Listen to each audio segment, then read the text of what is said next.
Cihazınızın tamire mi ihtiyacı var? Ücretsiz teşhis sunuyoruz. Kapınıza kadar alıyor ve teslim ediyoruz, telefon veya seyahat gerekmez. Tamir öncesi size fiyat teklifi gönderiyoruz ve sadece onayladıktan sonra devam ediyoruz. Kolay, şeffaf ve profesyonel. Link açıklamada. Bugün, Dyson Supersonic klonunuzun kablosunu değiştirmek için gerekli adımları inceleyeceğiz. İlk olarak, ihtiyacınız olan aletleri belirleyelim.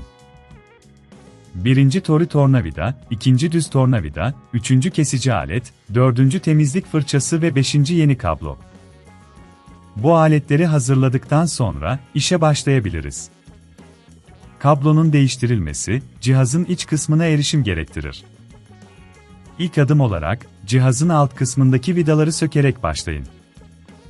Vidaları dikkatlice çıkarın ve güvenli bir yere koyun.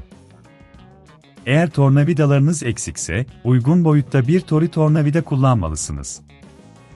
Vidaları çıkardıktan sonra, cihazın üst kısmını yavaşça kaldırın. O aşamada, iç kısımdaki toz ve kirleri temizlemek için bir temizlik fırçası kullanabilirsiniz. Temizliği ihmal etmeyin, bu, cihazınızın performansını artıracaktır. Yeni kabloyu takmadan önce, eski kablonun bağlantı noktalarını kontrol edin. Eğer bunun çok zor olduğunu düşünüyorsanız, evden alım ve teslimat hizmeti sunduğumuzu unutmayın, böylece işinizi kolaylaştırabiliriz. Eski kabloyu çıkardıktan sonra, yeni kablonun uçlarını bağlayın. Bağlantıları doğru yaptığınızdan emin olun. Kabloları dikkatlice yerleştirdikten sonra, üst kısmı yerine oturtun ve vidaları tekrar sıkın. Tamir öncesi fiyat teklifi almak isterseniz, bizden destek talep edebilirsiniz. Tüm bağlantıları sıkıca kontrol ettikten sonra, cihazı bir test yaparak çalıştırın.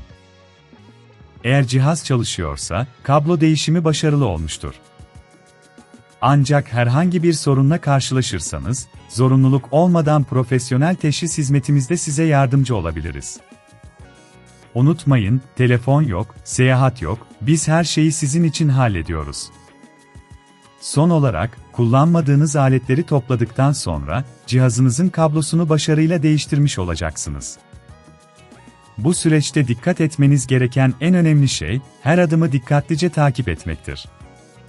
Şimdi, Dyson Supersonic klonunuzla keyifli zaman geçirebilirsiniz. Cihazınızın tamire mi ihtiyacı var? Ücretsiz teşhis sunuyoruz.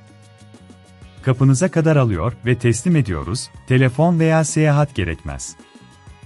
Tamir öncesi size fiyat teklifi gönderiyoruz ve sadece onayladıktan sonra devam ediyoruz. Kolay, şeffaf ve profesyonel. Link açıklamada.